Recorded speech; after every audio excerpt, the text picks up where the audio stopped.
Bom dia, boa tarde, boa noite para quem está nos assistindo, dependendo de onde esteja.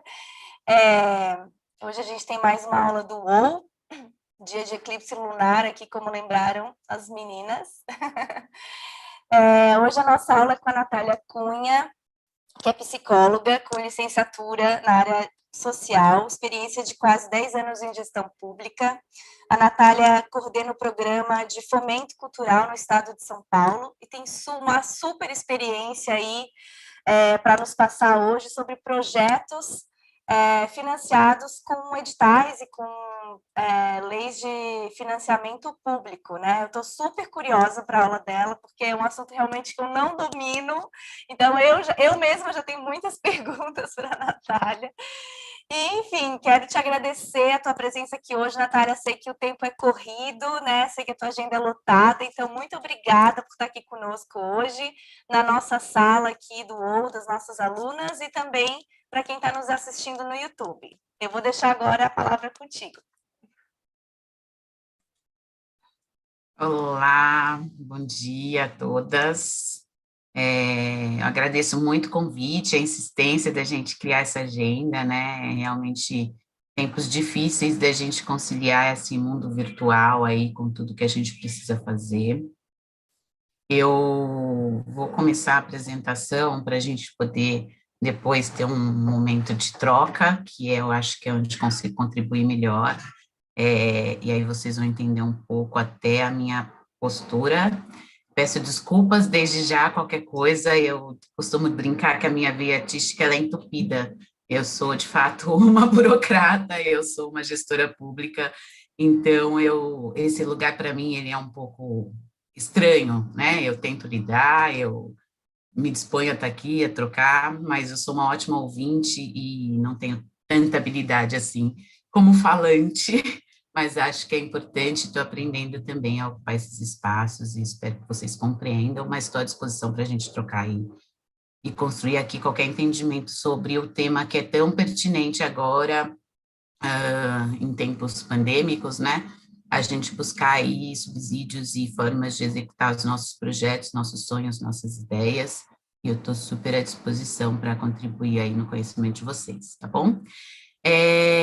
Vou compartilhar aqui, então, para nortear um pouco a fala, uma simples apresentação que eu fiz.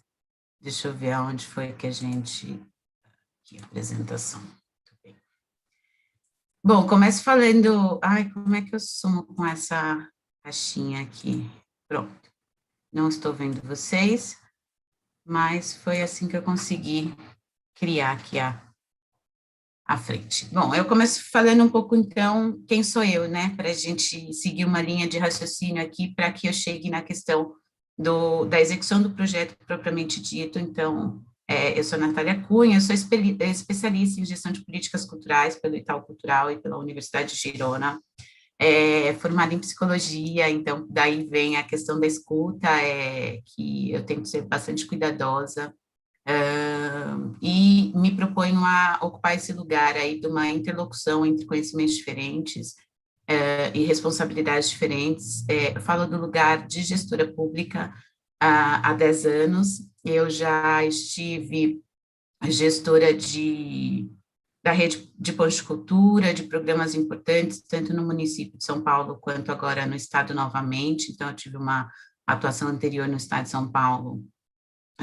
onde eu fiquei 6 anos, daí saí por um tempo convidada a coordenar as políticas de formação cultural no município de São Paulo, que são políticas de base, assim, de formação bastante importantes, programas já consagrados, e eu fui um pouco trazer essa experiência da gestão pública para esses programas, porque eles surgiram especialmente a partir da interlocução com a sociedade civil, e eles eram geridos especialmente também por artistas, mas tem uma hora, e isso é bastante importante de dizer, que a gente precisa trazer a nosso favor a burocracia da máquina pública, né, e fazer ela ficar mais funcional e acessível para todo mundo.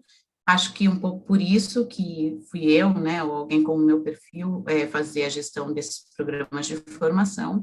E aí, depois de implementar uma série de coisas lá no município, recebi esse convite para fazer a coordenação de fomentos no estado de São Paulo. Cheguei no momento especialíssimo, que é quando surge a aprovação da Lei Aldir Blanc. Fiquei praticamente imersa na Aldir Blanc aí nos últimos meses, e agora, hoje, eu concluo o lançamento de 40 editais. Hoje mesmo saíram os últimos 2 editais de fomento dos PROACs, os PROAC Expresso, editais PROAC Expresso Direto, aqui no estado de São Paulo. E aí começa uma nova fase, eu posso depois também explicando isso para vocês. E por que que é importante dizer, né, reforçar tanto esse lugar de onde eu falo? Para que vocês também pensem, assim, qual é o lugar de fala de vocês, né? Então, quem é você? Né? Quem é você que vai pensar um projeto, que vai tentar tirar esse projeto do lugar? Ah, Marina, agora eu não consigo passar. Diga, não consegue? Passou. Pronto. Então, a primeira questão aqui é da ideia ao projeto, né? Então, a pergunta aqui é como capitalizar uma ideia? Ninguém financia uma ideia, né? Ninguém apoia uma ideia, né? A gente precisa conseguir demonstrar para as pessoas qual é a ideia que a gente tem, o que que a gente faz. E aí todo mundo, né? Vocês artistas especialmente, assim, o que que você pretende fazer com a sua arte, né? Como é que você vai demonstrar isso para alguém para conseguir um apoio necessário? E aí a sugestão aqui é que a gente se antecipe, né? Então, eu vou sempre trazer para mim, vou dizer a gente mesmo, porque eu me coloco muito no lugar de quem está pensando junto, mas vocês vão buscando aí a identificação e o que faz sentido com vocês. Então, a sugestão é identifique quem são seus parceiros, quais são os possíveis apoiadores, os artistas ou os técnicos que vão participar dessa ideia, os possíveis prestadores de serviços. Identifique com quem você vai poder contar na elaboração do projeto. E aqui eu estou falando ainda na perspectiva de tirar a ideia da cabeça, né, do nosso universo de pesquisa e tal, e trazer mesmo e fazer ele virar um projeto. E aí, ainda nesse lugar da antecipação, regularize os seus documentos, o da empresa ou do representante do possível projeto. Então, geralmente, as leis trabalham aí com CNPJ, MEI ou pessoa física, e faz uma série de exigências. Então, regularize esses documentos, deixe ele pré-preparado ali, para que depois, no momento oportuno, você consiga resgatar isso com uma certa facilidade. E preparem um bom portfólio. Isso está total no campo de vocês, né? A gente tem, eu falo por mim, tenho dificuldade, então hoje as pessoas perguntam, mas o que você já fez? Nossa, eu já participei da Semana Internacional de Música, eu já participei de uma série de programações, agora estou aqui com vocês, né, uma programação tão importante, e muitas vezes eu deixo de citar, assim, que essas participações, então isso é muito importante estar sistematizado, organize um portfólio legal. Pois bem, seguindo aqui, então, o que é o projeto cultural, né? Colocando a ideia no papel, como é que a gente faz isso? Bom, se você já... do meu texto. Se você já sabe que você vai realizar, identificou o que você precisa e já sabe com quem você vai contar, bora. Vamos organizar tudo isso e o seu projeto estará pronto. E aí o projeto cultural, ele geralmente, assim, via de regra, independente de onde você vai se deparar para conseguir buscar os seus apoios, financiamento, você vai precisar ter uma boa apresentação desse projeto, um cronograma claro e execuível, um orçamento detalhado, um plano de divulgação, um currículo artístico, uma ficha técnica e uma proposta de contrapartida. Isso é praxe para todas as nossos mecanismos, tá? Então, esse é o projeto cultural propriamente dito. E aqui eu destaco, o projeto cultural não é um projeto acadêmico, por quê? Muitas vezes, os artistas vêm com uma experiência ou principalmente artística, né, dessa coisa da pesquisa, de pensar mesmo a ideia do ponto de vista artístico, ou de uma pesquisa mais acadêmica. E aí, quando você vai colocar isso no papel, você se embanana um pouco aí com a questão da linguagem, da forma de apresentação e tudo mais. Então, é muito importante destacar aqui que o projeto cultural, ele não é um projeto acadêmico. Você não precisa explicar o óbvio para as comissões, por exemplo, o que é a manifestação em si, né? Então, eu sou uma pesquisadora das culturas populares e geralmente faço parte de comissões de avaliação desse tipo de projeto. E aí vem toda a história do samba, né? A hora que vem um projeto de samba, vem toda a história do samba, ou toda a história do jongo, que é uma manifestação que me identifico muito e tal.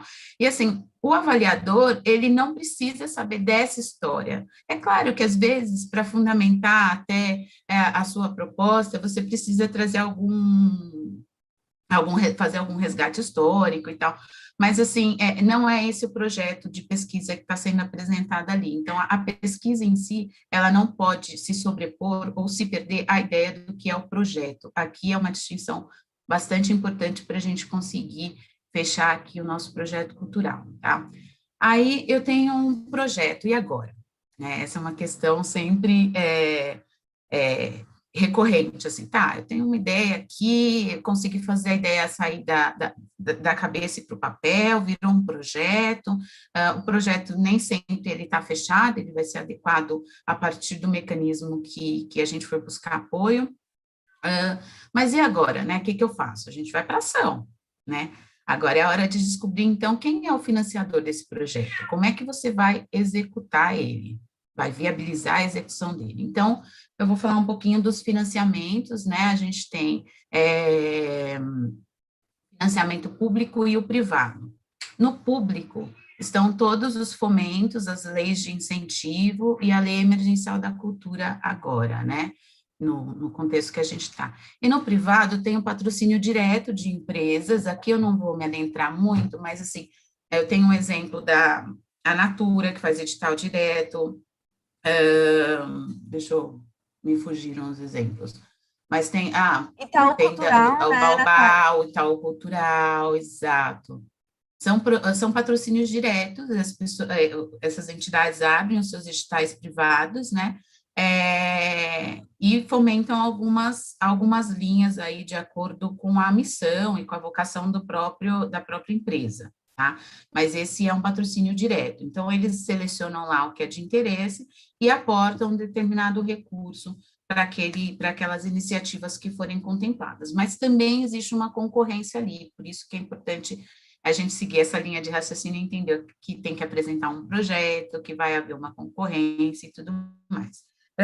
E a gente tem uma outra alternativa que está se consolidando cada vez mais, ainda que a gente esteja aprendendo a lidar, que são os financiamentos coletivos, né? E aí aqui tem uma série de ferramentas e estratégias para a gente conseguir capitalizar a partir de financiamentos coletivos, porque também hoje tudo está virando a tal da vaquinha, né?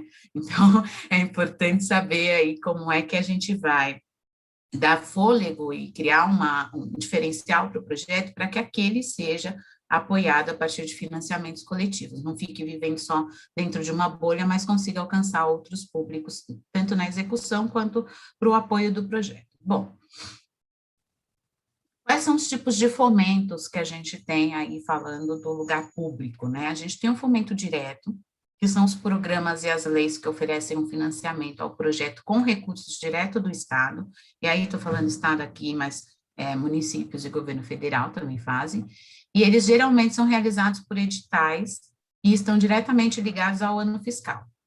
Ou seja, eles precisam ter uma previsão orçamentária, você, de largada, consegue saber o quanto está previsto para cada uma das linhas ou programas de determinada ente federado, e se programar aí para o que vai ser lançado durante o ano. Aí, eventualmente, dependendo da concorrência, a conclusão desse processo se dá dentro do mesmo ano, e a execução fica para o ano seguinte, né? Depois do aporte propriamente feito. E tem o fomento indireto, que é quando o aporte do recurso, ou seja, o financiamento do projeto, depende de um recurso que não é do Estado. Ou ele não é ainda, né? Porque a gente está falando aqui das leis de incentivo, onde depois de aprovado e autorizado o projeto, o proponente vai captar os recursos externamente. Então, é o ICMS, é a Rouanet com imposto de renda, é o PROMAC com o INSS, o PROMAC aqui em São Paulo, não sei se vocês conhecem, mas são esses os programas, né? Então, quais as leis de incentivo e como é que funciona a LAB e quais os fomentos e editais que a gente tem hoje. Eu vou falar muito da experiência aqui do Estado de São Paulo, tá? Que é a que eu tenho que consigo compartilhar com vocês. As leis de incentivo, o PROAC hoje ele é um fomento direto aqui em São Paulo. A gente tem o PROAC Expresso Editais, e tem o PROAC Expresso ICMS. Então, ele é misto, ele tem tanto os editais que selecionam e dão um recurso dentro daquele ano para uma determinada atividade, ou o ICMS que tem essa natureza que eu falei para vocês, que é de aprovar e depois você sai para captar o recurso com as empresas. Então, tem uma interferência do mercado grande aí, e, de novo, quando a gente reconhece aqui, né, quem são os apoiadores, quem vai fazer parte dessa elaboração de projeto, e como é que eu posso tirar a ideia do papel, às vezes preciso reconhecer que a gente não sabe tudo, né? Então, o artista, ele vai precisar escolher um lugar aqui, eu vou voltar um pouquinho só para a gente situar, que qual é a colaboração dele? Ele vai ser o proponente do projeto, né? Ele precisa gerenciar tudo. A gente tem especialistas em cada uma dessas áreas. A gente precisa fazer tudo sozinho, né? E por que que isso é importante? E isso fica muito nítido quando a gente olha para as leis de incentivo. Porque a gente depende de captação, por exemplo. E eu falo por mim, eu não sei captar projeto. Eu não sei captar projeto. E a gente tem um mercado aí que faz isso e cria uma relação com as grandes empresas, assim, com grande experiência, e muitas vezes o proponente daquela proposta consegue aprovar e depende desse prestador de serviço, que é aquela pessoa que vai sair para captar.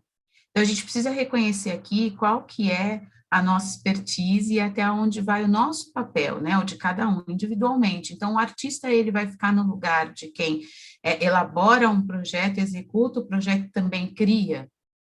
Pode ser, mas não precisa ser, né? Isso é muito importante, gente, porque não é incomum que a gente encontre, e eu estou aqui para dar suporte com relação a isso, mas no dia a dia, eu digo, né, aqui com vocês, trocando uma ideia, mas também no dia a dia, mas assim, não é incomum que a gente encontre artistas com dificuldade de entender a linguagem que se impõe nesses mecanismos, né, e depois a complexidade de gerenciar um projeto financiado pelo Estado. Então, às vezes a gente diz assim, olha, saber entrar é uma fórmula. As pessoas entram, conseguem descobrir aí, aprendeu a ler um edital, sabem como propor um projeto, são contemplados, mas depois saber sair é um outro caminho. E aí depende de certos conhecimentos que, assim, a gente não precisa dominar inteiramente, né, o processo. Então, isso é bastante importante. E nas leis de incentivo, a exigência com relação a isso é muito maior, é muito mais rigoroso, porque, via de regra, se relaciona aí tanto com o mercado, quanto com um órgão fiscal, né, porque é onde a gente usa dos impostos para conseguir viabilizar a execução do projeto. Então, basicamente, a lei de incentivo é assim que funciona, né? Então, a gente tem, como eu disse, aqui em São Paulo, o PROAC e ICMS, que depois de aprovada a proposta, o proponente vai atrás das empresas para conseguir o financiamento através da dedução do ICMS. Então, desculpa,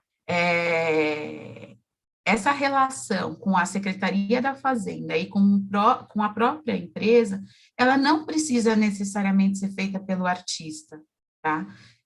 Eu acho muito valioso que o artista consiga fazer aquilo que é essencial da natureza dele, de criador, de criativo, de executor, né, de fomentador, de transformador, porque, na minha opinião, essa é uma grande vocação aí da arte e cultura, né, ser transformador do mundo, fazer mesmo com que a arte interfira e construa novas possibilidades. E aí, se ele sai desse lugar e se perde em outros, fica muito difícil que a gente aproveite as duas coisas com, de forma boa, né, assim, com um bom resultado. Então, de novo, identifique quem são seus parceiros, trabalhe junto. O projeto, ele não é uma, não é, ele pode ser a ideia que surge de uma única pessoa, mas ele não precisa ser executado por uma única pessoa. Depois que ele vira projeto e vai para o mundo, ele passa a ter já o envolvimento de mais pessoas, né? Dificilmente é um projeto de uma pessoa só. Bom, a gente teve, no ano de 2020, em função da pandemia, a aprovação da Lei Aldir Blanc, apelidada aqui como LAB, onde o governo federal repassou aos estados e municípios aí um recurso para os municípios através do estado, mas repassou aí um recurso importante. Aqui no estado de São Paulo, a gente operou historicamente o maior orçamento da cultura, eu acredito que da América Latina, e num tempo recorde. Me custou muitas noites de sono. A gente, na unidade de fomento à cultura, no estado de São Paulo, a gente ficou responsável pela execução dos editais. A gente lançou 25 linhas de editais, e todas com o intuito aí de alcançar os mais diversos segmentos, né, culturais. E aí, elas se somam, então é um conjunto. E isso não quer dizer que você, sendo, por exemplo, das artes visuais, não possa ler e identificar em que outras áreas, ou quais são as áreas que cabem um projeto também de artes visuais, né? Então, às vezes, essa é uma outra forma de ler e entender aqui quais são os mecanismos, assim. Às vezes, a gente só quer aquele que a receita está pronta, né? Então, aqui está dizendo que é para mim, esse é meu. E aí a gente perde o poder criativo mesmo da proposta de um projeto, né? Então, eu fui idealizadora em 2015, talvez, de um projeto de um edital aqui em São Paulo que deu muito certo, depois mudou a gestão, não sei exatamente o que aconteceu com o projeto, mas ele era um edital de artes integradas, né? E aí foi muito interessante conseguir enxergar essa mistura aí das possibilidades dos segmentos culturais se integrarem em novas propostas. E eu acho que essa é sempre uma provocação que eu faço, assim, né? Como é que a gente se enxerga dentro desse universo que está posto? Aqui no estado de São Paulo, a gente tem hoje, por exemplo, 36 linhas de editais que eu acabei de publicar. Nessas 36 linhas de editais, se eu sou das artes visuais, eu vou só lá nas artes visuais ver o que está acontecendo? Acho que não necessariamente, né? A gente precisa entender qual é o campo que a gente está concorrendo, ou seja, que outros projetos também podem entrar nessa concorrência, quais os outros segmentos que dialogam, então, as artes visuais com a música, com o teatro, ou esse ano a gente lançou um edital experimental aí de primeiras obras, né? Primeiras obras em quê? Em tudo, né? Então, eu preciso buscar só a minha caixinha e ficar com essa mentalidade de dominar aquele edital para concorrer naquele edital? Eu posso fazer isso, mas eu não preciso fazer só isso, tá? Então, é importante sempre ver quais os lugares possíveis de se ocupar aqui.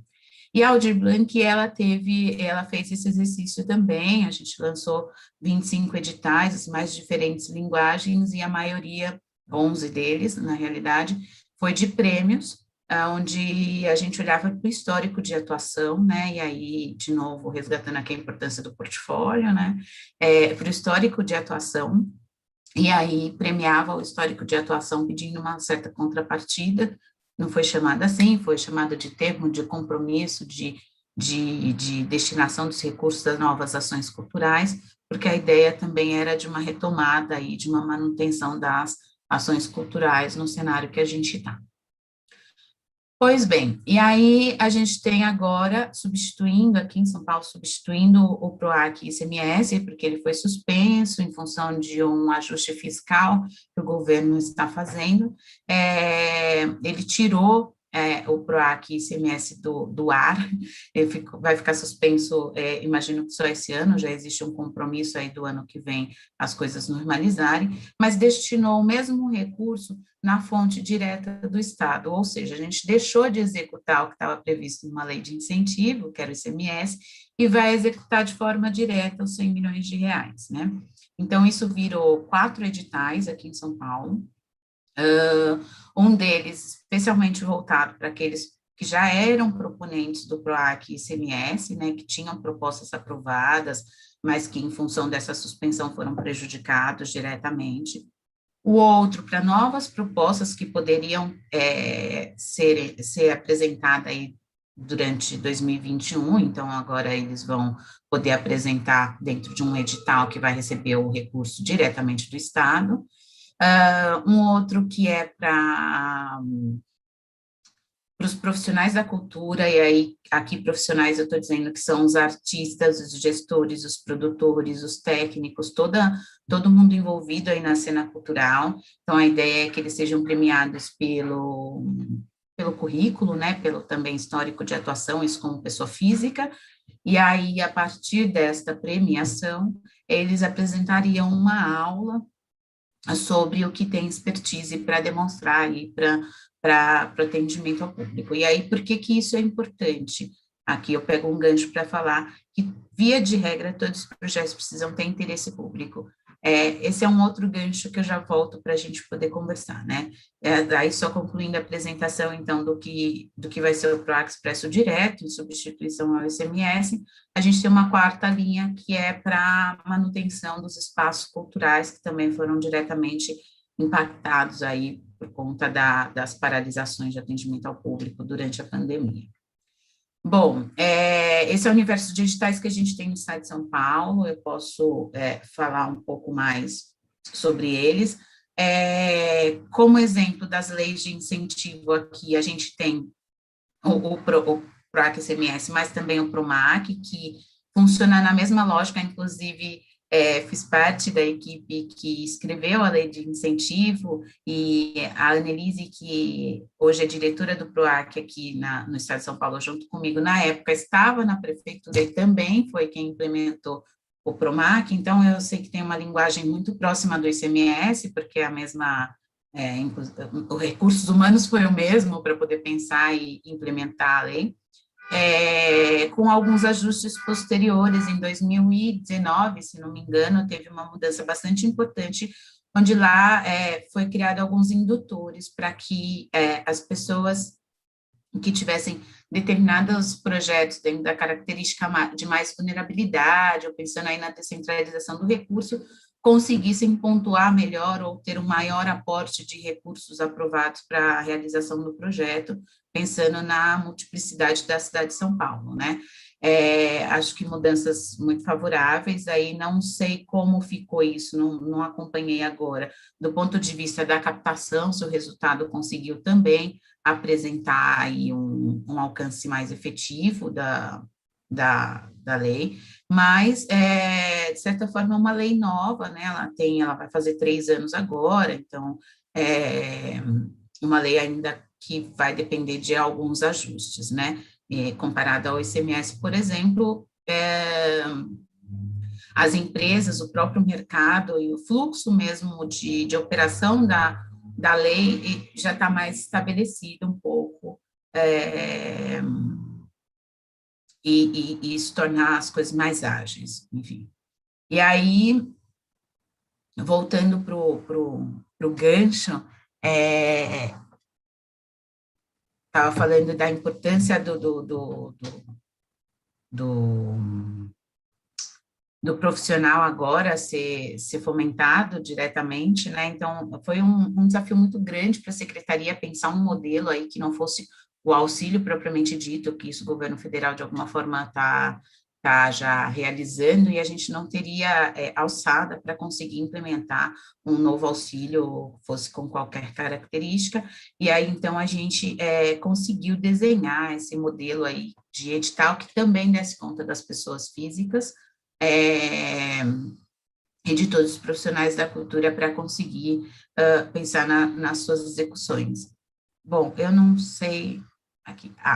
E aí eu falei um pouco para vocês sobre a questão de aprender, né, assim, saber entrar, colocar um projeto em prática e depois saber sair. E para saber entrar, dizem por aí, eu até concordo, que é uma fórmula, né? Você precisa aprender a ler um edital, independente de qual a finalidade dele, para conseguir agora criar uma conexão entre aquela ideia que virou projeto e aquilo que está sendo solicitado dentro de um dos mecanismos de financiamento, né? Então, aqui, em geral, existe um chamamento para isso, que é o edital, propriamente dito, e ele tem determinadas regras. Então, sempre leia o edital na íntegra, sempre. Às vezes ele tem 40 páginas, Natália, mas é tão difícil, é um juridiquês, é uma coisa complexa e tal. Aí eu dou algumas dicas para vocês. É assim mesmo, tá? Ali ele precisa cumprir um rigor da lei, ele precisa ser apresentado desta forma. Mas, via de regra, ele tem alguns pontos que é o que vocês precisam observar depois de ter lido na íntegra e ter decidido que aquele é o melhor edital para colocar a sua ideia em prática e que é aquele que você vai, enfim, experimentar aí a concorrência.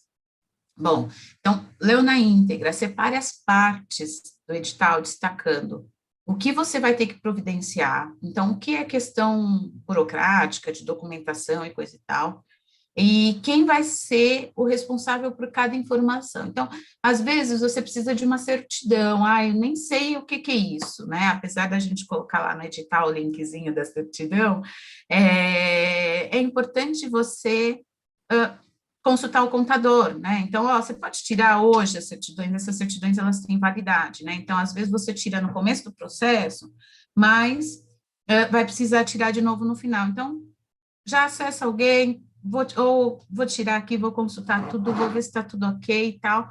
Começo o meu processo de inscrição, e às vezes essa certidão, muitas vezes essa certidão, ela só é apresentada no momento da contratação. Então, chegar lá na frente, você vai ter que tirar de novo se ela tiver vencida. Aqui a ideia é, leia na íntegra e separe por partes. Então, o que você precisa que diz respeito ao projeto, o que você precisa que diz respeito ao proponente, e o que você precisa que diz respeito depois à contratação, né? Anote os prazos, crie responsável por cada uma das informações, se organize para poder apresentar o seu projeto da melhor forma possível. Porque daí ele vai concorrer só na essência do que é pela proposta. Você não vai deixar de alcançar uma oportunidade aí de realizar o seu projeto por conta dessas questões burocráticas, vamos dizer assim. Mas não tem como pular ela. Então, essa é a dica, se organiza.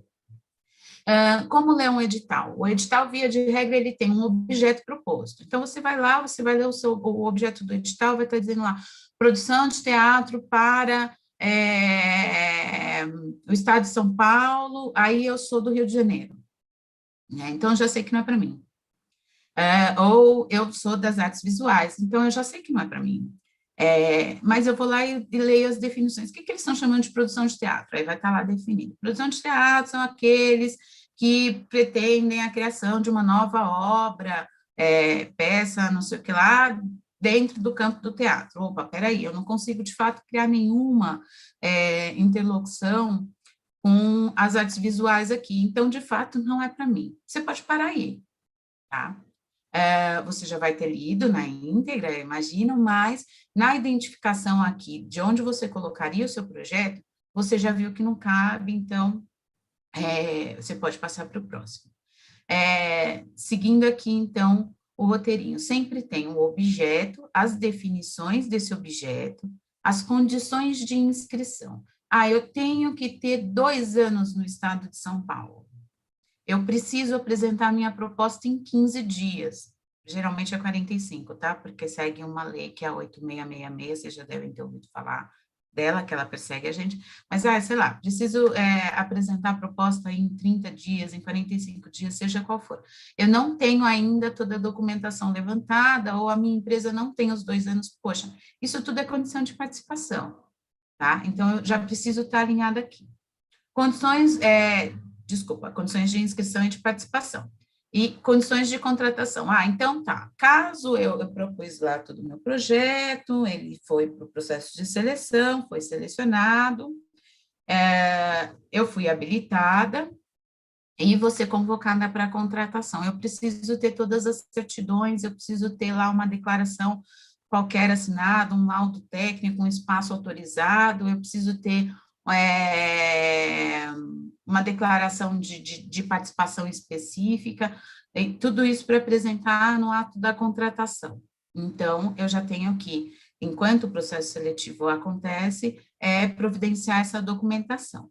Gente, se é condição, não existe brecha, tá? Vocês vão precisar, é rigor, assim, vai precisar apresentar a documentação requerida no edital. E aí, observem os critérios de seleção. Então, é aquilo que eu estava falando da justificativa, né? Se você está concorrendo pela proposta mais criativa, pela proposta de maior impacto, pela proposta inovadora e tal, os critérios de seleção vão estar voltados para isso. Destaque isso na apresentação do seu projeto, né? Então, se você fizer uma boa apresentação, deixando claro aqui o que seu projeto tem a ver com esse objeto, o que seu projeto tem a ver com as definições que foram postas, e o que seu projeto tem que corresponde aos critérios de seleção, muito provavelmente ele vai ser bem avaliado. Tá? A concorrência sempre é muito grande, só que a gente tem também propostas muito ruins, e não é porque a ideia era ruim, elas estão mal apresentadas, tá? Então, aqui é fundamental criar a ligação entre os objetos, as definições e os critérios de seleção. Bom, via de regra, também os editais pedem uma contrapartida e precisa entender, a partir de cada mecanismo, o que entende-se como contrapartida. Em geral, a gente está falando aqui de um recurso público, então a proposta precisa ter um interesse cultural muito claro e o interesse público também, tá? Ah, isso quer dizer que se eu atender mais pessoas, o meu projeto é melhor? Não. Às vezes eu atendo menos, com mais eficiência, e isso gera um impacto maior. Tá? Então, é muito relativo, é importante aqui entender o que o Estado ou o município do seu interesse entende como contrapartida, mas, via de regra, é uma exigência, porque também está lá pautado na 8666. Bom, e aí, para a gente ter uma boa saída, como artistas, a gente precisa saber entrar e sair, já organize a sua prestação de contas de largada, né? Então, tá, eu sei que eu fui selecionada, eu fui convocada, assinei o contrato, ao mesmo tempo, enquanto eu executo o projeto, eu já faço a prestação de contas, mas eu preciso apresentar, eu preciso ir reportando ao órgão público? Não necessariamente, mas eu preciso já deixando tudo organizado. Antecipe-se, antecipe-se, antecipe-se. Isso é uma dica primordial aqui. Bom, até aproveitando, Natália, a Prisca está falando aqui no chat que a sugestão é não esperar o edital abrir, né? Deixar já os documentos todos prontos, fazer uma pastinha no Google Drive ou, enfim, no seu computador e já deixar tudo prontinho, olhar o edital passado para não chegar no momento do edital abrir e não ter tempo, né, para preparar tudo. Exatamente, por isso que eu achei importante começar essa conversa falando muito mais do que é o projeto e como é que a gente tira essa ideia e faz ela virar o projeto propriamente dito, para depois a gente pensar nos mecanismos, porque eu acho que a grande sacada é essa, assim, na antecipação, é que o projeto ele já exista de alguma forma, e depois ele seja adaptado para aquilo que você encontrou aí como possibilidade para financiar o projeto. Então, a vida artística, ela é independente dessa vida pública, né, desses mecanismos todos.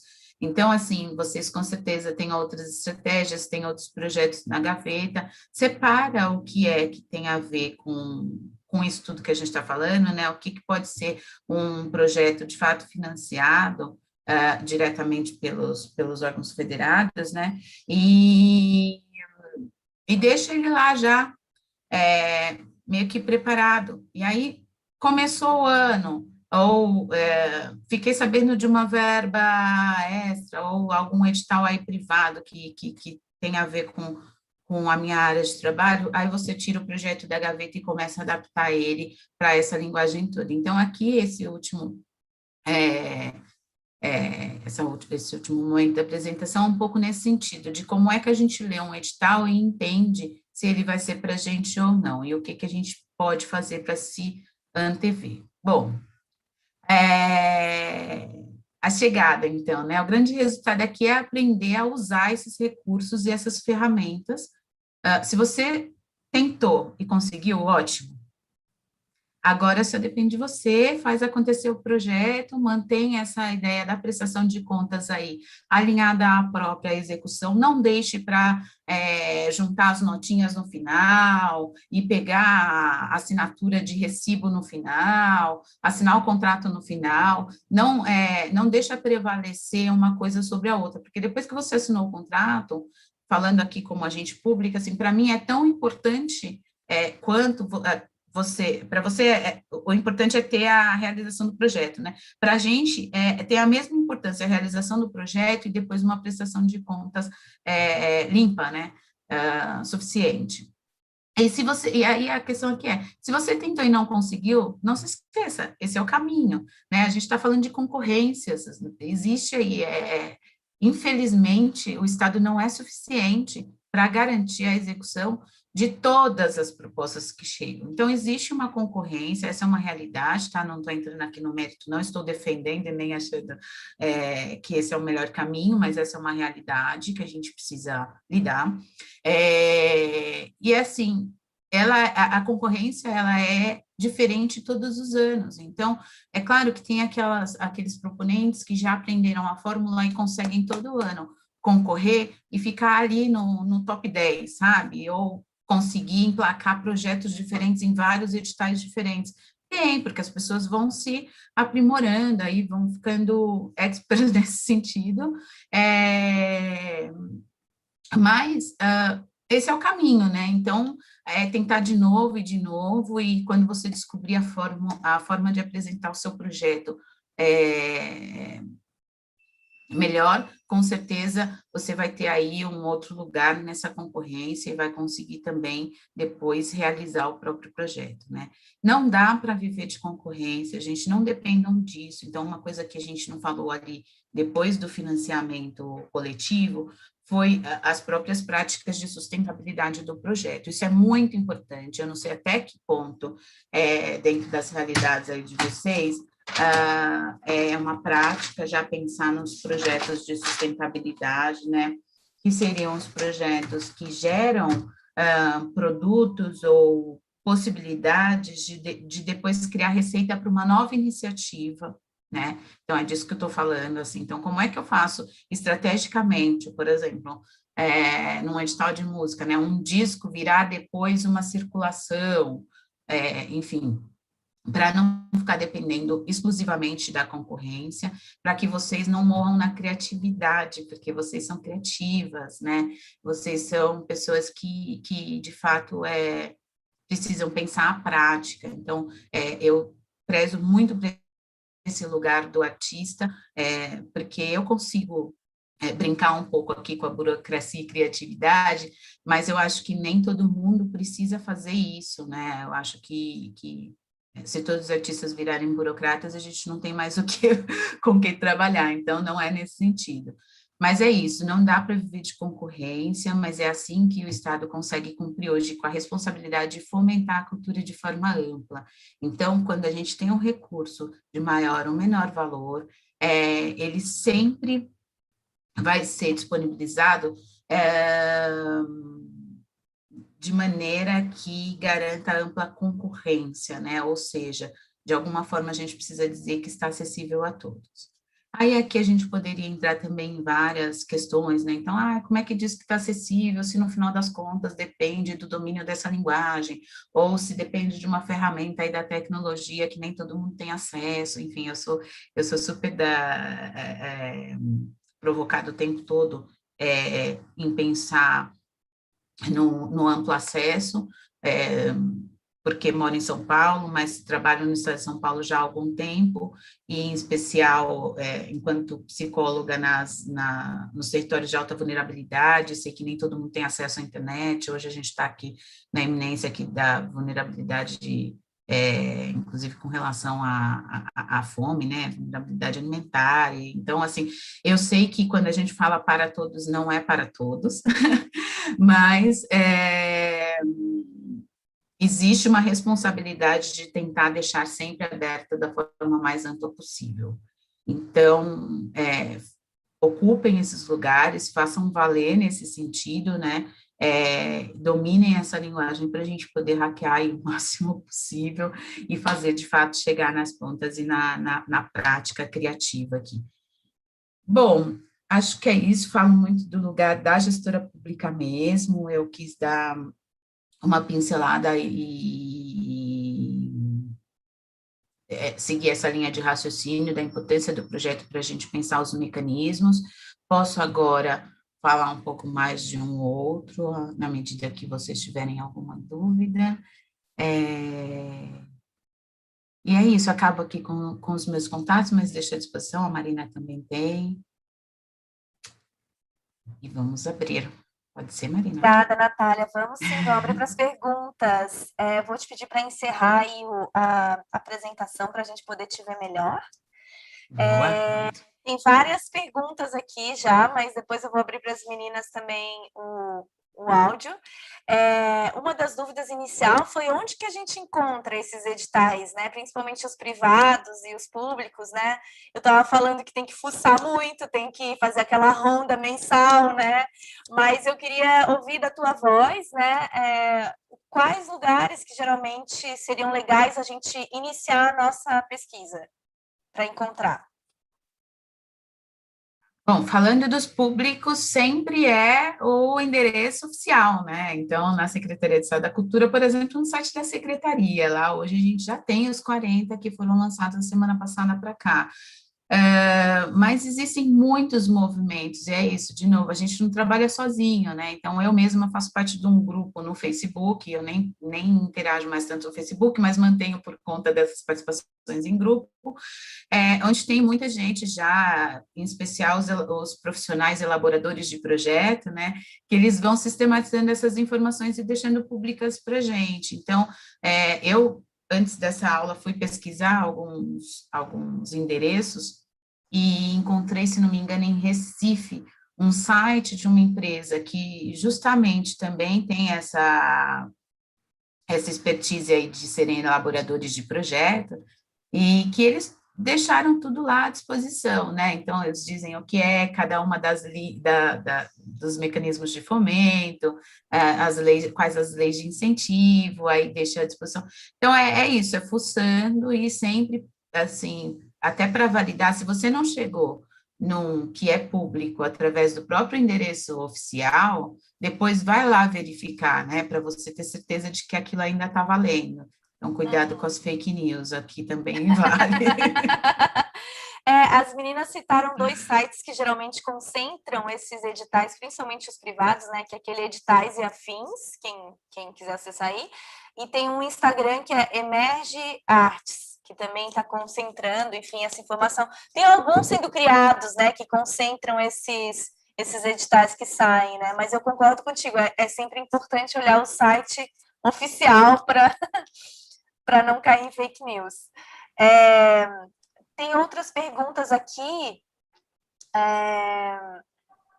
A Cláudia questiona que ela tem um MEI de venda de produtos artísticos e ela queria saber se serve como um CNPJ para um projeto cultural. MEI, alguns lugares, inclusive, nem aceita, se não me engano, o município de São Paulo ainda não aceita, o estado é recente, nem aceita como pessoa jurídica. Então,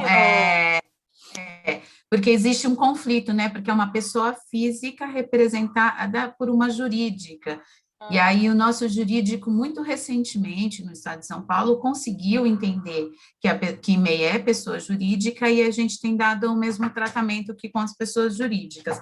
E aí a gente pede que o KNAI seja relacionado ao objeto do edital. mas isso também não é em todos os lugares. Tem lugares que diz que se tem lá qualquer palavra cultura, qualquer coisa voltada para a arte e cultura, já vale. Então, isso é um ponto de atenção bastante importante, mesmo para os CNPJs, né, para as empresas. Precisa ver se o edital está exigindo que tenha expertise, né, que tenha lá, tanto no currículo quanto no KNAI, a informação de experiência naquele mesmo segmento, ou se sendo arte e cultura é o suficiente, tá? No nosso, precisa ser do mesmo segmento aqui no estado de São Paulo, tá? Quer E dizer, aí quem eu tem tenho, por MEI, exemplo... então, Natália, quem tem MEI tem que recorrer a uma, que nem tu falou, né? A um parceiro, enfim, uma empresa, uma produtora que tenha, que não seja MEI, né? Que seja No LGD. estado de São Paulo, não, já dá para ser a própria meio proponente. A gente dá o mesmo tratamento que a gente dá com as empresas, mas o KNAI precisa ser específico para o objeto daquele edital, ou seja, eu não posso dizer que eu sou diretora de audiovisual e tentar um projeto de produção de teatro. É só nesse sentido. Então, isso precisa estar claro lá no objeto, lá no KNAI, e ser equivalente.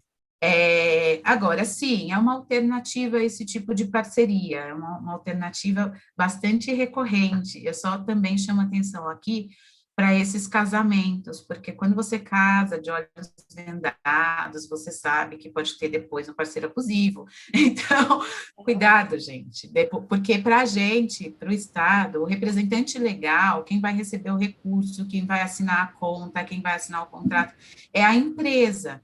E aí, se a empresa for sacana, ou seja, se esse casamento, se não tiver um bom namoro aí, se não tiver coisas bem definidas, o que pode acontecer depois é da empresa romper com vocês e vocês ficarem ao léu. E aí a gente precisa, e aí a gente só consegue falar, ó, nossa relação jurídica sempre, nossa relação legal sempre foi com a empresa, e aí a gente não consegue nem dar suporte para o artista, tá? A Isa Então, está falando cuidado com esses aqui, olha o casamentos. contrato, olha o contrato.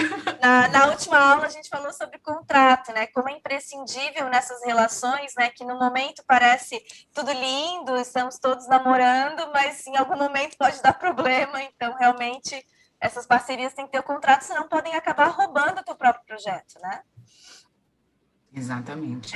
Aí tira você de lá, coloca um outro artista que eles dizem para a secretaria que é equivalente à experiência, aí pronto, quando vai ver já é uma outra história. Então, olhem o contrato. Começo de namoro é tudo muito lindo, tudo muito gostoso, mas a gente sabe que depois pode dar ruim, aí tem guarda compartilhada envolvida, tem uma tretona. Então, cuidado, exatamente, gente. Exatamente. Prisca, vou abrir aqui para você falar. Tá Aí? aberto, tô aqui. Vamos lá. Pode Olá, fazer. bom dia. Ei, Camila, eu tenho uma dúvida, na verdade. Natália. Desculpa, tô com a coisa da Camila na Imagina, cabeça. Eu ainda... Ai, que horror, desculpa. Natália, imagina. perdão. Então, Natália, eu tô falando aqui de BH, né, Minas, e agora a gente está vivendo aqui na cultura um momento de lei de incentivo aberta, né, o fundo. E aí tá todo mundo aqui da classe artística se inscrevendo, a gente está naquela semana, assim, caótica, né, enfim.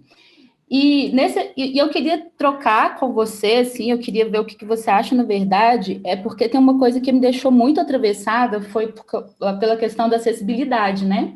Porque agora aqui em BH, imagino que São Paulo, que eu não acompanho, nunca me inscrevi para o edital na cidade de São Paulo, tem essa questão da gente ter que viabilizar, dentro da nossa proposta, a acessibilidade, né? E aí a gente escolhe um ou mais que a gente acha interessante, que tem a ver com a proposta que a gente está fazendo, né?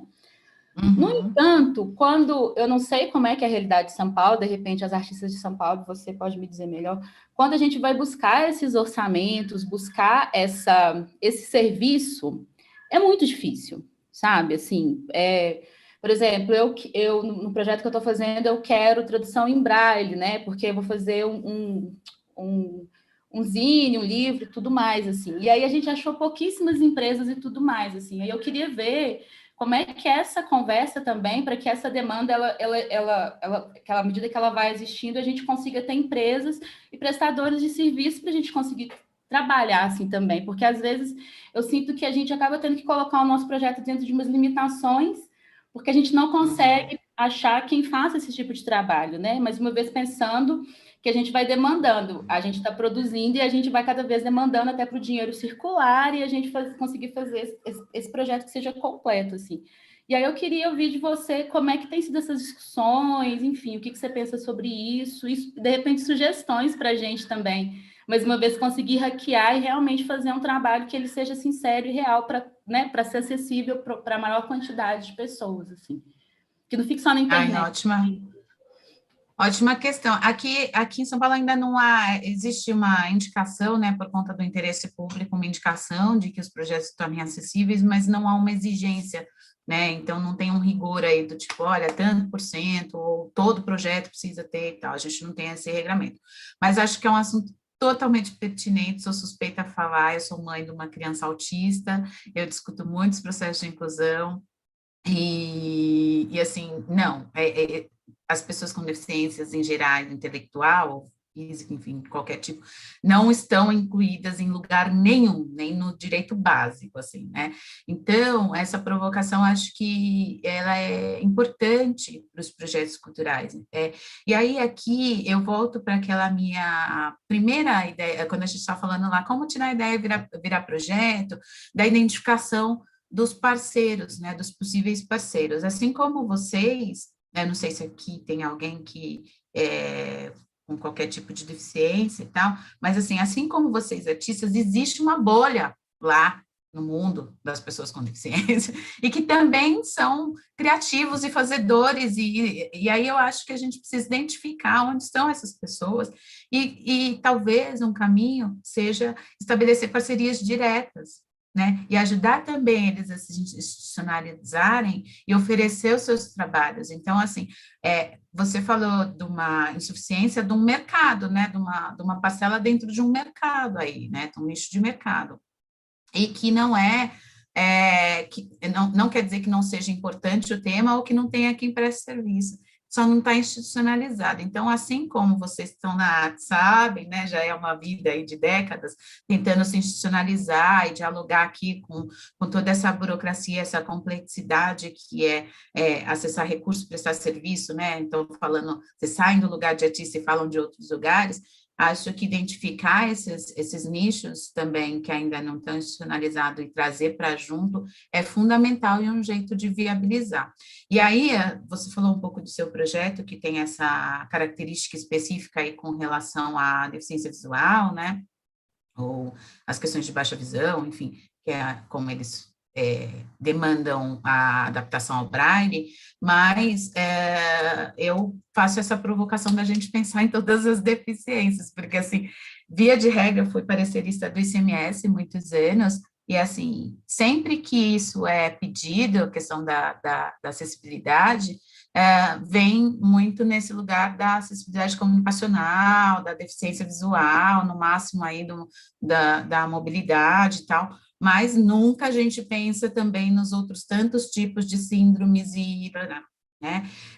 E aí eu deixo essa provocação para vocês aí, para a gente pensar. Eu, ano passado, fiz, ano 19, em 19 a gente implementou na prefeitura, no mês de abril, que é o mês Internacional da Consciência do Autismo, uma programação específica, e aí a ideia foi que a gente conversar com os produtores e com os artistas para eles entenderem que na plateia existiria pessoas nessa condição, e que então eles não poderiam só seguir o script, né, que eventualmente teriam interferências, né, e meu filho foi um dos que sentou no palco e ficou deitado a peça inteira assistindo deitado assim, e tudo bem, porque estava programado para isso, estava pensado isso, né? Então, se eu chego numa programação qualquer e o meu filho fica no cinema, por exemplo, rodando o cinema inteiro, ou se ele deitasse no palco para assistir a peça numa outra perspectiva, a gente seria julgado, talvez convidado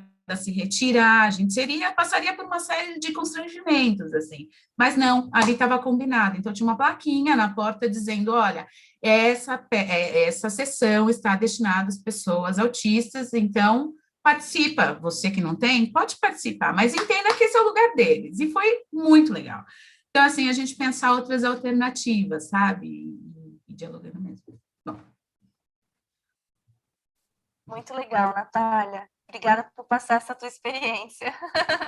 A gente está com outras perguntas aqui no YouTube. A Andressa pergunta ela está falando que está num projeto já em andamento, já iniciando a etapa de captação de parceiros, e ela está perguntando qual que é a abordagem que tu sugere inicial para conversar com essas empresas que não abrem para editais, né? Como chegar e defender o seu projeto para captação? Qual que seria o primeiro approach, assim? Olha, aí eu vou falar também de uma experiência pessoal, né? Como é que eu, psicóloga, estou aqui, coordenadora de fomento? A gente precisa conversar com quem vai ter escuta para o que a gente tem para falar.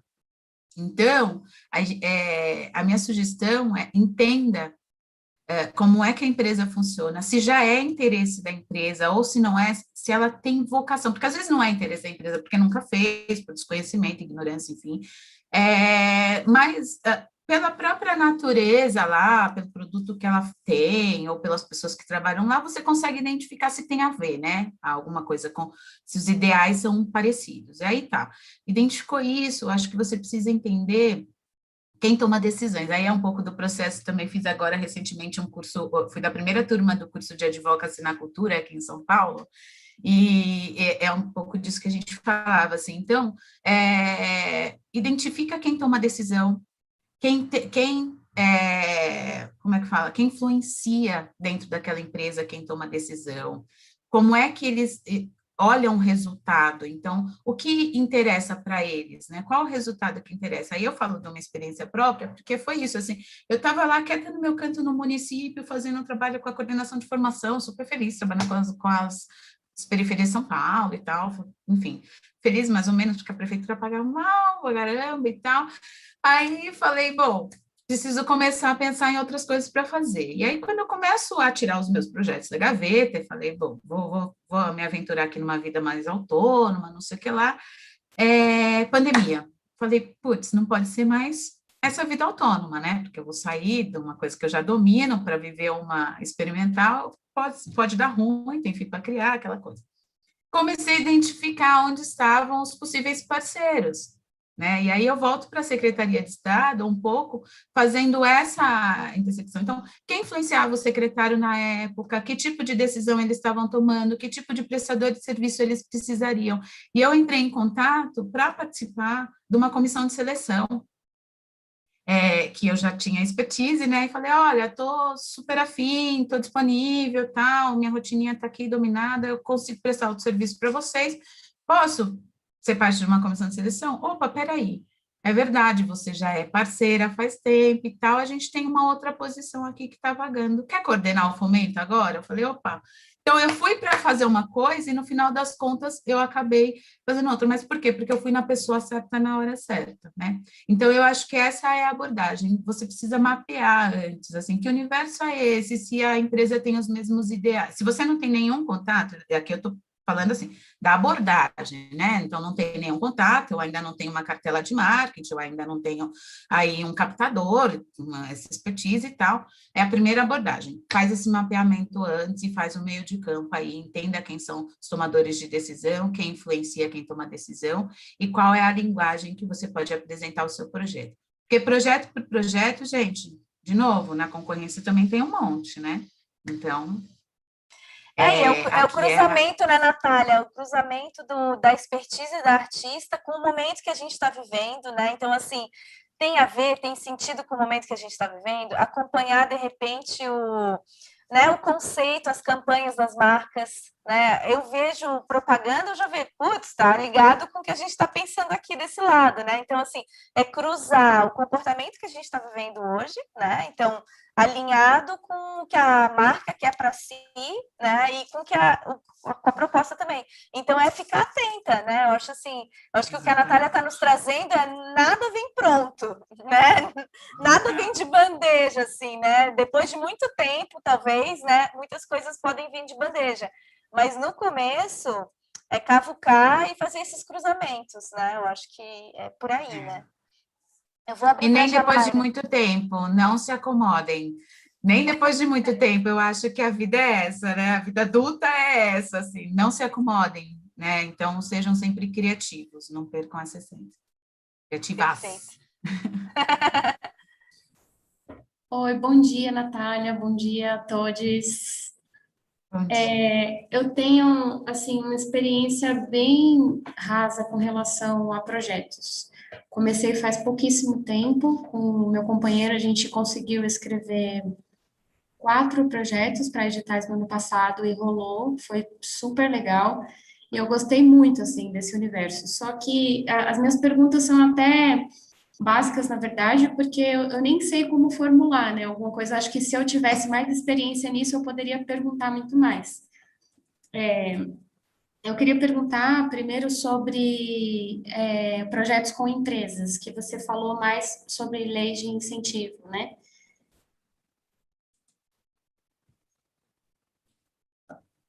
Tá, o que seria projeto com empresas?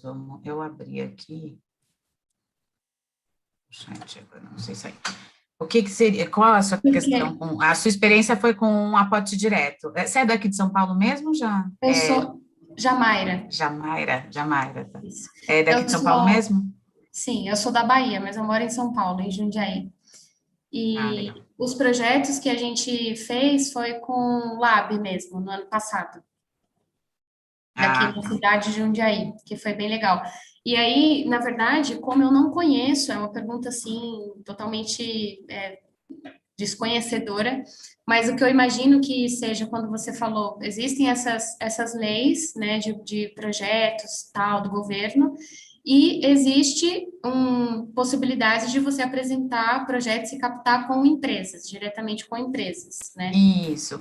Aí a gente estava falando, eu falei, acho que a Marina indicou um pouco assim, a diferença entre os editais públicos e os privados. Então, existem empresas, como a Natura e o Itaú, que foram as duas que a gente citou, que têm os seus próprios editais. Então, eventualmente, também tem uns que são públicos e privados, tipo a Unesco, e aí você pode, dentro desse mesmo processo, identificar seu edital para ti e concorrer diretamente ao edital. Aí a fonte do recurso e toda a resolução é diretamente com eles. Pela sua experiência, tendo começado com a Lab, e gostado da coisa, eu acho super válido começar a pensar nos outros editais públicos, tá? Porque e ficar de olho nesses privados, dentro desse desafio aí que a gente colocou, que é como encontrar esses editais, quem mais participa e quais as condições. Eu não domino completamente, mas tem alguns que são para iniciantes, outros não, já pedem uma experiência. Então, ficar de olho, sim, nesses editais. Os que são públicos, mas que dependem de captação, ou seja, se relacionam com as empresas, esses eu acho que eu não conheço se tem, eu desconheço se tem uma lei de incentivo própria aí no município de Jundiaí. Acredito que não.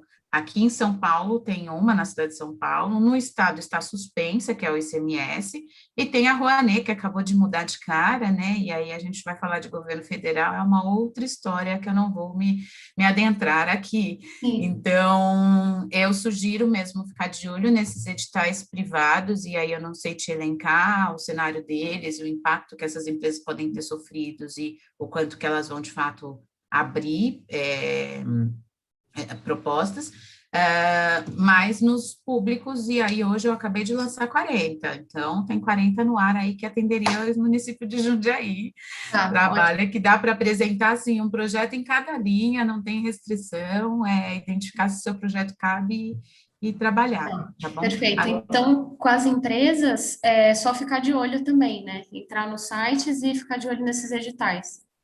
Direto com as empresas, e aí eu não consigo identificar hoje, assim, além desses óbvios, quais que teriam muita força, sabe? Por conta do impacto da pandemia mesmo. Eu acho que está todo mundo se reinventando e nem todo mundo está investindo recurso direto. Então, esses que a gente está falando tem essa característica. O Itaú Cultural é isso, né? Você tira lá de uma cota de um sistema bancário, praticamente, e traz para o investimento direto. Então, eu não sei como é que eles estão trabalhando nesse sentido, tá? Sim. E uma outra pergunta seria em relação ao que a gente estava falando, acho que a Pris comentou sobre, e a Marina também, sobre se antecipar com a documentação, né? Que é uma coisa que leva bastante tempo e tira da gente, né, muito espaço. Sim. Existe uma lista de documentos que seja estándar para todos? Sim, sim. Se você pegar hoje qualquer edital do Estado, por exemplo, a gente vai vira e mexe pedir as mesmas, principalmente as certidões. Para a gente fazer transferência de recurso público, a gente precisa entender se o credor ele tem capacidade de receber o recurso público e executar, ou seja, ele não pode estar em débito com o Estado. Se a gente for olhar para o município, é a mesma coisa. Então, tem alguma certidão, por exemplo, a gente pede lá, se não me engano, é o CADIM, que você tem eu não domino muito das certidões, mas tem certidão que ela é municipal ou estadual, por exemplo, né? Ou federal até. Aí a gente pede aqui num edital estadual, a pessoa vai na LAB, caiu muita gente por isso. A pessoa foi e mandou um municipal. Aí ela caiu, porque ela não apresentou os documentos exigidos. Então, são essas as dicas, assim, se antecipa na organização dos documentos, já consulta, porque às vezes aparece lá um cadinho bobagem que a gente entra no cadinho, uma multa, coloca a gente no cadinho às vezes. Então, apareceu lá que você tem um débito, já regulariza a situação, e quando você consultar depois de 10 dias vai estar liberado. Se você deixa para fazer isso só na hora de mandar o contrato, você pode ter uma surpresa e não dá tempo de regularizar. E aí o que o Estado responde é, desculpa, está lá no edital, você teve mais de 45 dias para cuidar disso, porque a gente não tem autonomia para transferir o recurso sem essa regularidade. E isso se aplica aos municípios e estados de qualquer lugar, tá? Isso é lei, tá? Tá, obrigada. Obrigada, Jamaila. Eu acho que é sempre deixar pronto bio, né? Portfólio, fotos, clipagem, às vezes pedem, se saiu em algum, né, alguma entrevista, algum blog, algum site, no Instagram de alguém, se fez um podcast, coloca, já prepara, né? Todas essas certidões que a Natália comentou, e eu acho que imposto de rendas, né? Tá com o nome limpo, o nome tem que estar limpo, gente, né? Para começar, é por aí, né, Natália? É, por aí. Apesar das dificuldades, a gente sabe, assim, vive muito isso com o Aldir Blanc agora, porque depois o impacto da pandemia toda já estava dado, e a Aldir Blanc ela veio um pouco para tentar garantir algum fôlego na produção cultural, mas também para os artistas. E aí, muitas vezes, você falava, poxa, eu estou acessando o recurso que é emergencial para justamente regularizar a minha situação, e você está exigindo, mas infelizmente não tem o que fazer se a gente está falando de recurso público. Então, agora, eu queria distinguir aqui, a partir dessa conversa, que, assim, às vezes essas exigências também ajudam em outros tipos de chamamento. A gente tem os editais de fomento, que eu estou falando aqui, mas muitos dos espaços culturais, sei lá, Instituto Moreira Salles, CCBB, eles fazem um chamamento para difusão. Então, a gente está falando de fomento aqui, que é quando o artista recebe o recurso para executar sua própria ideia. Mas, às vezes, o espaço cultural diz, ó, eu tenho uma ideia aqui, eu quero contratar alguém para executar.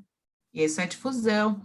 E aí, ele vai fazer um chamamento também, e vai dizer, ó, quem aqui tem currículo, ou tem experiência, tem uma ficha técnica, tem uma produção, que tem capacidade de executar essa minha ideia.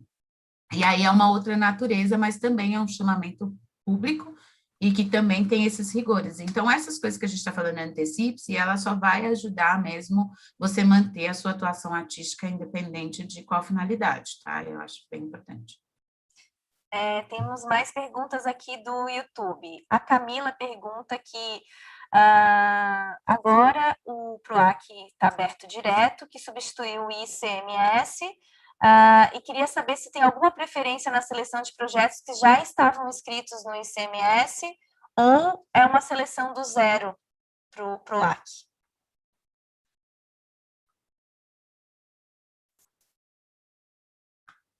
Tá no mute, Natália, agora sim. Ai, voltou. Isso. As duas coisas, a gente vai ter 4 linhas, né? Então, eu vou tirar a linha 3 e 4, que uma é para pessoa física, profissionais, e a outra para espaços. A linha 1 e a linha 2, o Pro Expresso Direto, a 1 é especialmente para aqueles que já tinham a proposta aprovada, independente da captação, e a 2 é para novos projetos. Então, as duas coisas, divirta-se. Você pode, de repente, escolher só participar da 2 e tudo bem. Você reapresentar tudo, porque daí já ajusta alguma coisa e tal, tudo bem. Tem chances para todo mundo. Tem. A Aline, a Tuca pergunta, né? Quando o edital necessita de carta de anuência do prefeito, o proponente precisa ser do órgão público? Como proceder nesses casos? Não, absolutamente. É muito difícil, falando de edital público, que o proponente seja o próprio órgão público, porque a transferência de recurso entre entes federados, ela tem uma outra regra. Então, assim, não, ela pode ser o artista que tem uma boa ideia, vai lá, pega a anuência da prefeitura, ou porque vai usar um espaço que é público, ou porque vai contar com algum tipo de estrutura que é da secretaria local, e apresenta para a gente só com a carta de anuência endossando a sua proposta, tá? É muito difícil que o proponente seja o próprio ente. Tá. A Cris, ela pergunta se existe algum momento propício para enviar os projetos para as empresas. Ela diz que conheceu uma pessoa que disse que era sempre bom enviar os projetos prontos em outubro e novembro, que é onde as empresas precisavam fazer o fechamento do balanço. Se tu sugere alguma data específica, se tem uma data no ano que são as datas chaves, assim, para mandar um projeto. Eu tenho a impressão, e aí eu estou falando só como quem escuta, né, isso por aí, que existem esses 2 momentos, né, então nesse setembro, outubro, aí, quando eles estão pensando no último trimestre, e quando passou o primeiro trimestre, quando eles também fizeram o planejamento para o ano e já têm as suas metas estabelecidas, né? Então, eu acho que esses 2 momentos é que eles se abrem para o relacionamento mais externo, tá? As empresas estão mais propícias aí para pensar alternativas para suas metas ou fechamentos, se for o caso. Mas isso é de orelhada, assim, eu realmente não domino tanto, não tenho esse relacionamento com as empresas, propriamente dito, então não sei te confirmar, mas vale a pena passar adiante. Eu ouvi dizer, eu vou passar. A Jaque tem uma pergunta aqui. Olá, Natália. Olá a todos. Licença. Antes de tudo, e obrigada por passar todo o seu conhecimento para nós. Eu falo de Portugal, eu moro aqui há alguns anos, e eu tenho uma dúvida muito específica, se você tem algum conhecimento ou alguma dica para editais internacionais, ou até se o Brasil tem alguma parceria, seja de ministério, outras coisas, com outros países, ou até Portugal, porque mesmo aqui existem várias burocracias do Estado, que nós, brasileiros, pelo menos no primeiro ano, segundo ano, nós deixamos até de pagar. Existem algumas regalias Brasil e Portugal para algumas coisas, e eu vejo, sempre sou impactada por editoras, assim, em literatura que é muito forte isso, desse elo Brasil-Portugal, mas em artes eu desconheço ainda, e você falando, fiquei com essa dúvida, se existe alguma ligação até às vezes entre governos ou entre ministérios da cultura que traz alguma facilidade ou alguma porta aberta para nós. Bom, é difícil falar, assim, né, na dimensão nacional, por conta do contexto político que a gente tem vivido. Já existiu muitas relações aí internacionais favoráveis, mas atualmente não que eu conheça, pelo menos não que tenha força. A gente tem alguns órgãos que são internacionais que também trabalham de certa forma, com fomento aí não só a cultura, mas o desenvolvimento de forma geral, tá, Unicef, Unesco, e que vivem lançando editais também aqui em São Paulo. E a gente tem que pensar nas iniciativas, principalmente as fundações, as grandes fundações, que criam um relacionamento internacional independente de governo, tá? Acho que esse é um bom caminho aí de pensar parceiros. As editoras que você citou, por exemplo, é porque os produtos, eles não são localizados, né? Então, quando a gente pensa, independente de onde é a editora, a produção dela, ela é globalizada, né? Então, precisa pensar nessa mesma natureza. E aí, me vem em mente as universidades também, para estabelecer parcerias, porque eu, por exemplo, tenho uma pós-graduação que foi feita no Itaú Cultural, mas a parceria foi Itaú Cultural Universidade de Girona, então meu diploma é de Girona, né? Então, esse tipo, as universidades têm esse trânsito com certeza, e eu acho que é isso que me vem ao radar, assim, o Instituto Moreira Salles, enfim, algumas instituições que têm essa autonomia para criar um relacionamento internacional direto, né? Porque, de verdade, ação de governo hoje, nem para vacina, não sei, não conheço. Eu acho que vale sempre vocês que estão assistindo de outros países analisar os editais do país, né? Então, assim, analisar os editais da sua cidade, né? Quem está em cidade que tem menos população está em mais vantagem, sendo bem sincero. Isso vale para vários países, né? A gente já participou, inclusive, já que depois eu tenho que pegar qual que era o edital que a gente participou em Portugal. E dizia que se morasse numa cidade pequena, tinha mais vantagem do que se morasse em Lisboa, por exemplo, né? Então, assim, geralmente, né, eu sinto que há uma necessidade de fortalecer outras cidades que têm menos habitantes, né? Então, vocês que estão em cidades menores, sintam-se privilegiadas nesse sentido dos editais, porque tem menos concorrência, digamos assim, né? Mas vale analisar sempre. A Carla, Natália, pergunta como quebrar a bolha? Sempre são os mesmos fazedores, né? Tu falou assim, tem gente que já soube a equação, a fórmula, e aí está sempre no top 10, né? O teu comentário. Como que a gente que nunca chegou no top 10, que não tem essa experiência, consegue sair na frente? Tá. Primeiro, entendendo que a concorrência é ampla, mas é uma concorrência. Então, assim, não desista, né? Precisa entender mesmo o mecanismo e tal, para conseguir participar de alguma forma. E não existe, pelo menos que eu conheça, ou que eu tenha acessado durante esses 10 anos, nenhum vício na avaliação, tá? Eu falo isso com tranquilidade, assim, do que eu sempre acessei.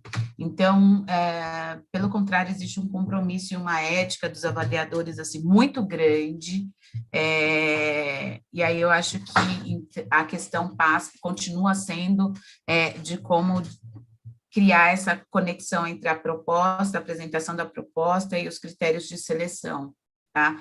E eu acho que furar a bolha, a gente, de novo, falo por mim, assim, eu acho que a gente precisa ser criativo, né? Eu considero que hoje eu faço parte de uma bolha que não era para mim, né? O tempo todo a gente vê a sociedade reforçando que esse espaço não é para uma mulher preta, por exemplo, né? Então, infelizmente, como não existe uma mudança estrutural, a gente vai sendo criativa e criando mesmo outras conexões. Esse exemplo que eu dei na questão da acessibilidade, eu acho que é um jeito de furar bolha, porque você está criando um relacionamento entre universos diferentes, né? E se fazer daqueles que já estão na bolha, né? Então, assim, opa, peraí, aquele é o melhor produtor, então é ele que eu quero, chama ele para o seu projeto, faz ele furar a bolha para você, sabe? De novo, a gente não precisa saber de tudo, né? E aí é quase conselho de mãe, assim, né? Assim, precisa conhecer quem sabe, e precisa saber fazer esse lobby num bom sentido, né? Então, é isso, você tem uma baita produtora na sua cidade, essa é a produtora que sempre consegue o recurso público, né? Estabelece uma parceria ali, faz a sua cena começar a aparecer, e depois você se emancipa e vive o seu projeto independente, sabe? Tem um processo aí a ser vencido, a gente não simplesmente não é uma bexiga, é uma bolha, né? A bexiga você vai lá, fura, acabou, já era, não existe bexiga para mais ninguém. Aqui não, a gente ainda está vivendo em bolhas sociais, né? Ainda é muito da nossa cultura, assim, feliz, infelizmente, de fortalecer, de manter essas bolhas. Então, não sei, são as alternativas que eu encontro por enquanto para compartilhar, muito dica mesmo. Obrigada. Agora para a Yaná. Oi, minha gente. Eu queria só fazer um comentáriozinho. Em primeiro lugar, agradecer muito essa aula, porque tá, tipo, genial. Eu tô amando, anotando tudo. Mas eu queria fazer só um comentário a respeito dessa questão das bolhas, assim, de quem é que já tá lá e tal, não sei o quê, quem já manjou, quem já manja de um mecanismo de como é que funciona essa questão dos editais e das burocracias todas, né, de certa forma alcançou um certo privilégio de conhecimento.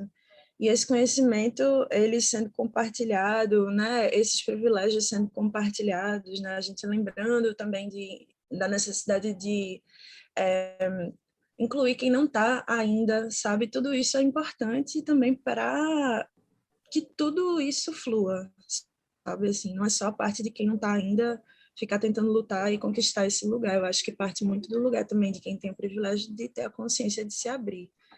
E aí eu acho que é papo, comunicação, conscientização também. É isso. É por isso que hoje eu furo a minha bolha e venho aqui, apesar do convite, da minha timidez e da escassez de tempo e tudo mais, e falo, gente, não, eu preciso estar, a Marina sabe quanto foi para mim, tipo, ai, não, não sei o quê. Mas é porque informação é poder, e essa é a principal coisa que eu consigo levar para as pessoas depois de 10 anos de experiência na gestão pública, né? Então, com certeza, obrigada, eu acho que é isso mesmo. Yaná, vários nomes diferentes, estou adorando. Yaná, Yaná, maravilhosas. muito obrigada.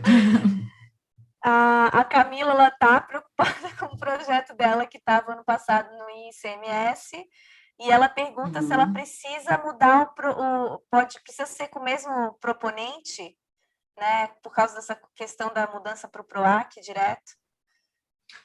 Se ela for para a linha 1, ela precisa ser o mesmo projeto, com o mesmo proponente, que é aquele onde a gente vai selecionar entre os que já iriam acontecer, ou seja, ele tem a mesma natureza. Se ela for mudar qualquer coisa que seja estruturante, aí é um novo projeto. Aí ela vai para a linha 2 e vai dar tudo certo também, tá bom? O valor aportado nas duas linhas é o mesmo, o que muda mesmo é o perfil aí do projeto, se ele já está selecionado, e aí ele vai ter que mostrar isso para a gente, ou se é um projeto novo, e aí ele só precisa apresentar a proposta, tá bom? Natália, para a gente encerrar, as artistas que estão aqui nos assistindo têm seus projetos, têm as suas ideias, como tu falou ali, é tirar essas ideias da cabeça para o papel, é tirar do papel para os critérios, né, enfim, de cada edital, né?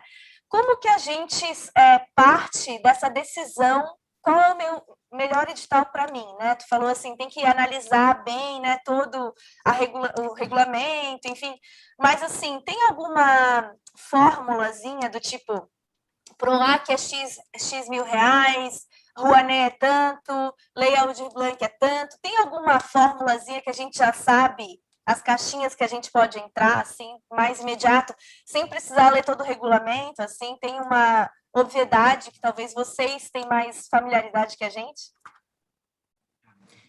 Sem ler o regulamento nunca, não vou me contradizer. Leia o regulamento na íntegra, por favor.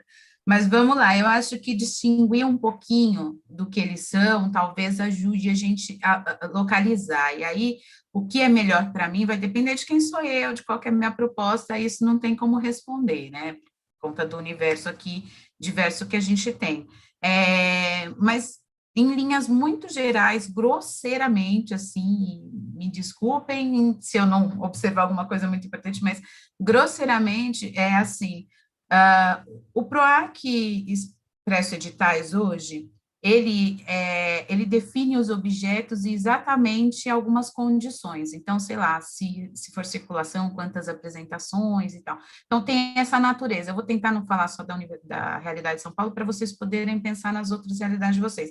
Mas é isso, tem um tipo de fomento, em especial esse direto, que ele define minúcias, assim, coisas menores, e que ele é mais experimental, ele é mais, digamos, prático, ele é para aquilo, né? Você tem que ser criativo, tem que ser artista, né? Mas é para aquilo. As leis de incentivo, elas já são um pouco mais abertas, você propõe todas as condições, se você vai circular, se não vai, quantas pessoas você vai atender, se é maior a proposta ou menor, do ponto de vista da produção ou do custo, enfim. Você quem propõe tudo isso, e depois você precisa se relacionar com o mercado, né? E os municipais é muito pensando no desenvolvimento local, isso assim, fazendo um resumo bem grosseiro. Então, você precisa entender ali aonde você tem mais fôlego, justamente por tudo isso que a gente reconheceu aqui. São bolhas, tem uma linguagem própria, tem a complexidade da execução de um projeto, do que é uma prestação de contas e tal. Então, na hora que eu pego um projeto, na hora que eu penso no projeto, falo, esse é o que eu vou tirar da gaveta, essa ideia que eu vou fazer virar projeto, pensar que aonde eu tenho mais fôlego, porque aonde eu tenho fôlego é onde eu vou investir mais energia, onde vai estar ótimo, né? E é onde provavelmente eu vou conseguir melhor resultado aí na concorrência, tá bom? Então, pensem nisso. Se eu sou uma boa articuladora, eu apesar de não gostar das câmeras, eu sou uma boa articuladora. Então, tá. Se eu sou uma boa articuladora, acho que o relacionamento com as empresas vai ser legal, por que não fazer um projeto enorme com toda a criatividade que eu já tenho e depender do relacionamento com as empresas. Então, eu acho que é a forma da gente pensar aí qual que é o mecanismo que me cabe. E, gente, na dúvida, conversa com quem sabe, de verdade, tem um monte de gente aí pensando isso, eu estou à disposição também, eu posso só falar, não é isso, de verdade, assim, me acessem, LinkedIn, Sigam a Instagram, Natália.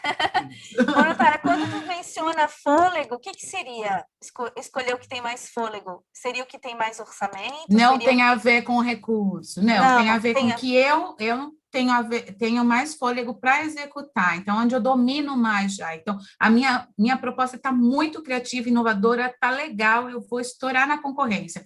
Vai no edital que está fechado. Aí, eu tenho capacidade de articulação muito boa, então aqui eu tenho fôlego, eu já tenho alguma coisa adquirida, entendeu? Eu não vou precisar construir em todos os campos, porque essa é a complexidade, né? Tem tudo isso para cuidar. Caramba, por onde eu começo? Reserva aquilo que você já tem para você fazer a sua escolha, tá bom? Eu acho que é nesse sentido o fôlego, não tem a ver com recurso, gente. Nesse sentido, o recurso, assim, exceto na Audi Blanc, porque foi uma coisa excepcional, ele não precisa ser o parâmetro de vocês, porque sempre vão ter os que entram e os que ficam de fora. Então, assim, não precisa ser por aí a escolha, tá? Eu tenho uma dúvida pessoal, que é assim, a gente às vezes tem dúvidas se a gente entra na Rouanet ou no PROAC, aqui em São Paulo, né? Por exemplo, se eu tenho um patrocinador que é do Rio de Janeiro, tem que ser necessariamente Rouanet, né? Porque a PROAC está ligada só com empresas de São Paulo, correto? Então, isso é uma escolha, né? Quer dizer, se eu tenho patrocinadores ou eu não sou de São Paulo, eu tenho que fazer Rouanet, né? Nesse caso dessas duas escolhas que eu estou te dando, né? E que outra situação? Também tem a questão do recurso que é menor no PROAC, maior na Rouanet. Seria isso também?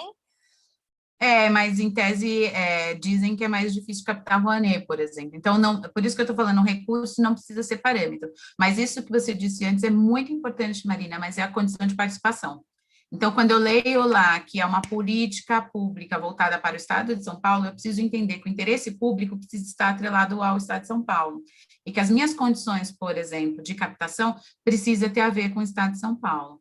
Então, isso está dentro desculpa até fosse um ponto importante para eu ter dado destaque, mas isso está dentro da condição de participação. A Rouanet é território nacional, então eu posso um monte de coisas, mas aí eu preciso entender a complexidade dela.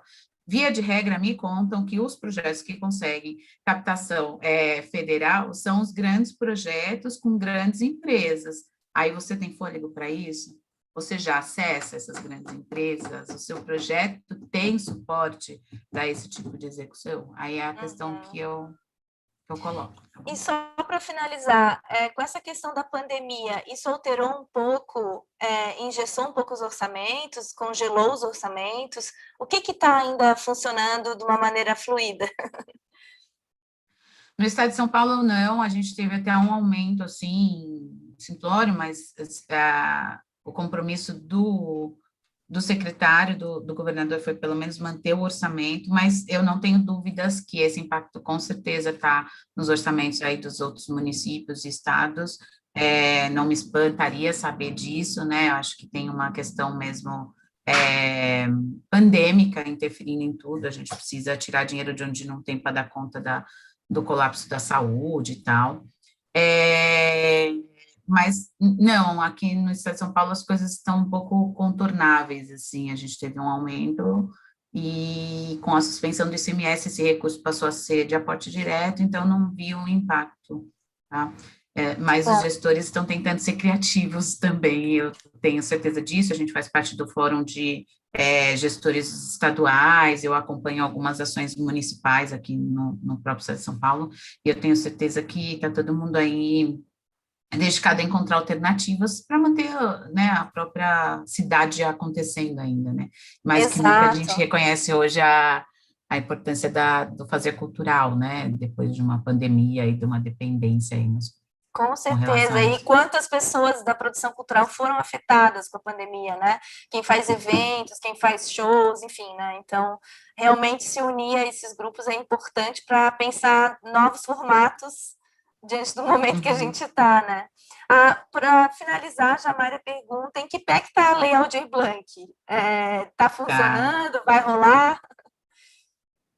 A gente teve uma liminar do Supremo, da Carmen Lúcia, autorizando que a gente usasse um saldo. O Estado de São Paulo ainda tem um saldo significativo aí para lançar edital, e eu tenho programado, até o final dessa semana, lançar 11 editais ainda da Aldir Blanc, mas agora está no jurídico, por conta de ter andado lá o processo de votação, saber se vai ter autorização de fato de usar esse recurso, se a liminar é que vai valer agora ou não. Então, acho que aqui no estado de São Paulo é esse cenário. Se de fato for autorizado usar os recursos, alguns municípios com certeza vão conseguir acessar os saldos, mas estamos na luta. E agora tem a discussão aí da lei Paulo Gustavo, né? Vamos ver o que mais chega para a cultura. Eu não estou acompanhando tão de perto, mas sei que ela existe, né? Já um projeto de lei e que também vai destinar um recurso importante aí para a cultura. Não sei se com certeza em âmbito nacional, não sei como é que vai ser isso aqui no estado e no município de São Paulo, mas... Que maravilhoso! Natália, muito obrigada por esse tempinho que tu encontrou aqui para dividir, compartilhar o teu conhecimento. Obrigada por ter nos ensinado a pescar, né? Não tem uma resposta pronta, o que a Natália nos trouxe não tem pronto, gente. Tem que ir atrás, tem que ler os editais, né? Tem que se informar, tem que ler os regulamentos, mas obrigada por já nos passar um pouquinho desse teu conhecimento, né? Que a gente possa aproveitar disso para entrar nesses lugares, furar as bolhas e ter mais mulheres dentro dos projetos culturais. Maravilhoso. Eu que agradeço o convite, obrigada a todas vocês, bons trabalhos por aí. Essa programação está incrível, depois eu vou voltar em alguns vídeos, eu cheguei a ensaiar e abrir alguns, mas não dou conta de continuar. Mas eu estou realmente à disposição, tá? O UOL me marcou lá no Instagram e fiquem à vontade, eu sou muito preocupada e comprometida em passar a informação adiante, beleza?